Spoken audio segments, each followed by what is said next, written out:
of the planet, chief architect of this intended revolution and author of this insidious plot to establish a new order amongst us, with himself as absolute ruler.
Everybody, Professor Doom here. So if you were going to symbolize the water breaking of the birth that we're seeing in the sky with this whole Comet Nishimura, we're going to take a look at that. This is a scene right here from the movie San Andreas. And you know what's really interesting about the two movies, and they both have a common denominator, is one is that there's going to be an earthquake that's centered out of the San Andreas fault line. Superman, which you just saw. And isn't it interesting, some of the verbiage that was used in the movie, some of the script words were, I sent my only son. Okay. So again, what I'm telling you is that in both instances of the movies, there is an event that's going to take place at the San Andreas fault line. And isn't it interesting that both the movies with those events at the San Andreas fault line is going to lead to the Hoover Dam going down? And that symbolizes, to me, the breaking of the water of the birthing of the child. Let's take a look at the whole Nishimura, and then we're going to take a look at something else after that, and I'm going to show you that they have indeed been showing that this is going to happen. Remember, last time in September 23rd, 2017, the reason why most of the people thought that it was going to be the rapture is because Jupiter was in the woman's stomach. Well, the word says, she being with child cried. The word doesn't say she being with Jupiter cried. So child coming out of her stomach on the Feast of Trumpets and the asteroid Yeshua coming out of her stomach 9 months ago, like the conception, is gigantonormous, family. And remember, they're already set up a 7-year deal at the United Nations in New York. The Revelation 12 sign almost 6 years ago in 2017 was just the heads up, family. It wasn't actually the sign, because we're still here and the stars haven't fell, but they're about to. And I've never seen a picture of the rapture visually, biblically put together like this ever. Now, Pastor Patrick made this video about a month ago, and since then there have been dozens of prophetically named comets and asteroids that have been spotted passing through this celestial sequence at the Feast of Trumpets. And all of these comets and asteroids have prophetic names and meanings that are tied to the 7-year tribulation. Just look at the picture right here. And I'm telling you right now, exalted ManChild. Now, what I've done here is I highlighted it here on the stellarium with that little star that you see here in the middle and the title of the comet, because you could barely see it right there in that fine print. So that way it'll be much easier to follow it as we move forward in this video. Now, what you're about to watch here is a clip from our live broadcast from the other day with Aaron at God a Minute YouTube channel. And what we're going to show you is how this comet is the second half and the final piece to this celestial billboard marking the Rapture Resurrection event. Now we'll go over the Comet Nishimura that was just discovered on 8/11 by Hideo Nishimura. And as you can see right here, it says the comet is falling toward the sun for a close encounter on September 13th. And this picture was taken yesterday, and they're saying that they found that it has grown a 1-degree long tail, and it looks long. And it literally says a sign that is feeling the heat of the approaching sun. And the signs will be in the sun, family. And they are. And it says its green head now shines like an 8th magnitude star. Now, since you know what this comet is, let us show you what it's going to do and how it fulfills the Revelation 12 sign and points to the Rapture Resurrection event. Check this out. It's just been sitting here, and I just went back to 1880 just for the simplicity of not sitting here forever. But 1880, essentially what's going on is it just sits there. It doesn't move. It's over Canis Major. It's been there for hundreds and hundreds and hundreds of years. Really minimal movement, and it wasn't really until recently, and especially in 2022, when the real movement starts to happen. Right around when all the world stuff really started to change, it started to shift a bit. So we have minimal movement here, 2021, just kind of still in the Canis Major area. 2022, just making its movement, but you'll see when we get to 2023 is really when the action Right here, as you can see, it hits all the stars on Orion, and it loosens the bands of Orion right here. And that's in Job 38, verse 31. Canst thou bind the sweet influences of Pleiades, or loose the bands of Orion? So we're going to go ahead and do that again. So we're going to go from basically around August. Well, 8/11. Just go from 8/11. Sure, we can do that. So it does nothing its whole life, and then for this moment, it flies through Leo and rips through Virgo, and then here, it continues down. But let's just show everybody one more time, because it does a bit of a fish hook, and after it does that J movement through Virgo, right on Feast to Trumpets, or right slightly after it or whatever, it goes into the middle of nowhere and then camps out over here. And So everyone, my question is this. If they have already symbolized an event that was going to take place on a date of 9/11, call it 9/11/2001, and you have right now some very interesting sights in the sky and that believe that there is something that is going to take place with all of this come September the 13th on up, possibly even to the 23rd. But now the question then becomes this. Is September 23rd that everything break loose? But what is going to symbolize the birthing of the child, if they are indeed correct? And if I'm correct, then they already showed us the symbol of the breaking of the water. And how do we know this? If you fold up the $20 bill, you have the symbolism of them taking down the two pillars or the Twin Towers. But what do you see on the $50 bill, everybody? Is it the next 9/11 event? And what have they been telling us in movies? That an earthquake was going to take down the Hoover Dam? Let's take a look at the $50 bill. Now, what is interesting is that if it indeed takes place on September 11th, now I'm not making any predictions, but let's say it does, would that symbolize the breaking of the water, of the birthing of the child? Is that how you would symbolize it? Let's take a look at that $50 bill, shall we? you can see, definitely looks like the Hoover Dam.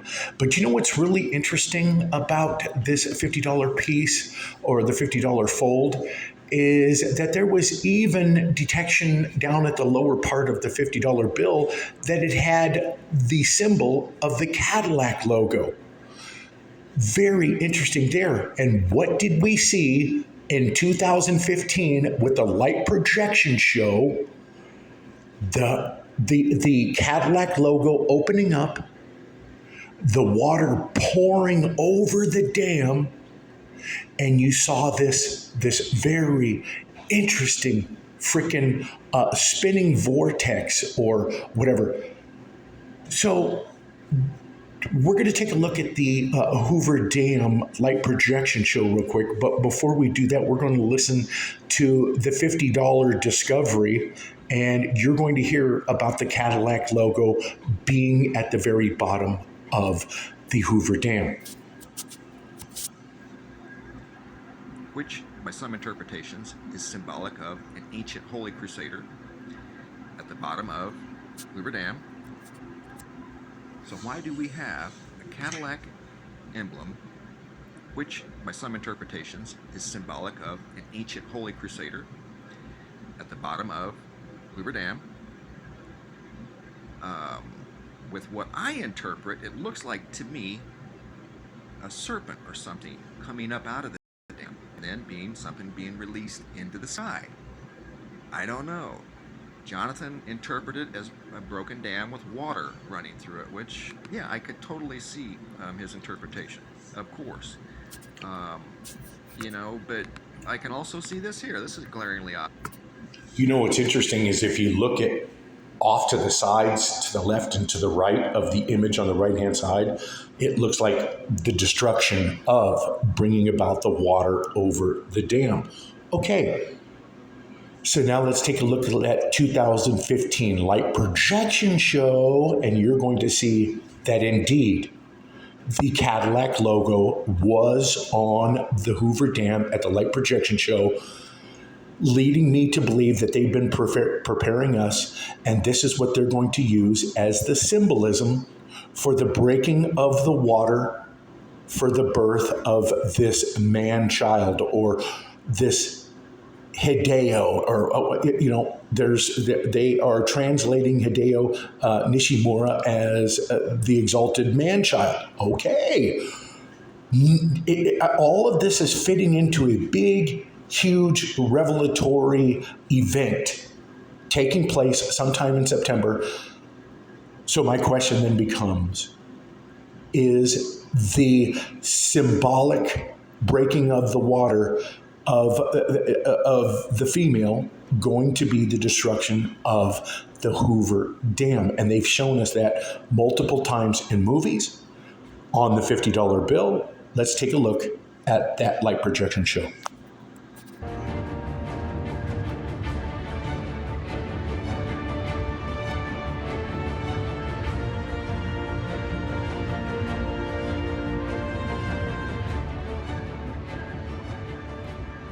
Freightliner has worked just as hard. A lot of talk about this phoenix rising from the ashes and a phoenix associated with this whole upcoming comet event and everything. And it isn't interesting at the Burning Man event.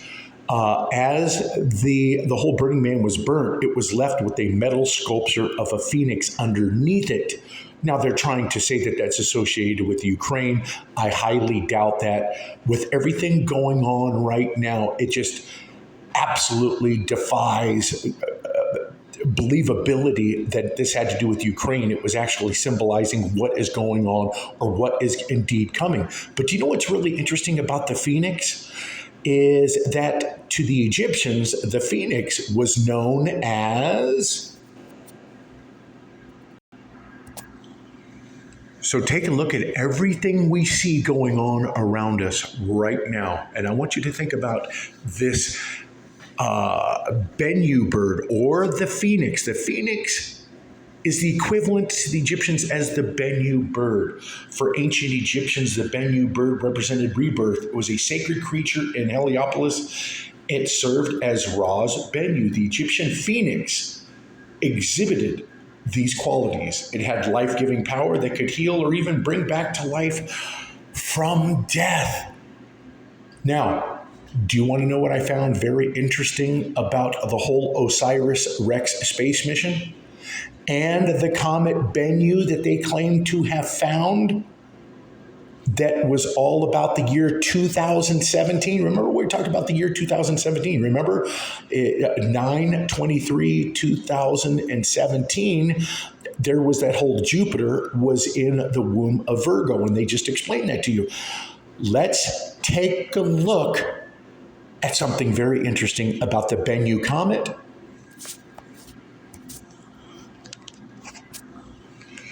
Look at when they tell us that remember, so what I can't remember the exact year. That was it 2017? I may have misspoken there earlier. Was it 2015 or 2017? I think it was 2017. I can't remember. Anyway, so they send this OSIRIS-REx, okay? They send this satellite or whatever it is, they claim, to some comet, or not comet, asteroid called Bennu. Isn't it that interesting? But do you know what's really interesting about this whole asteroid Bennu that they claim to have found? Look when they say it was discovered. 101955 Bennu. Read it. Discovered 9/11/1999. 9/11. There's that number again. And very interestingly enough, all of a sudden, you're having a discovery of some comet that didn't do absolutely anything. Is it being controlled by a higher power? Is it, as they say, these guys right here, that it's some deity-influenced pathway to the Virgin Virgo who's going to give birth to this man-child? And it was Jupiter that impregnated her, so Virgo is like Isis. Jupiter, of course, is none other than Osiris. I've already proven this. And isn't it interesting that I've also discovered that Osiris is none other than Shiva? What do you have at the CERN grounds? That's right, the statue of Shiva. A lot of interesting things going on right now, and I am going to be looking towards the Hoover Dam come September 11th to see if indeed they did put the symbology in the $50 bill, just like they put the symbology in the $20 bill, that this was all symbolism for an event. And if it indeed, the water breaks for the Hoover Dam at September 11th, it is definitely symbolism for what's coming in the next days after that with this whole comet, I believe. Am I predicting anything? Absolutely not. But I did find all of this very, very interesting. Thanks, everybody.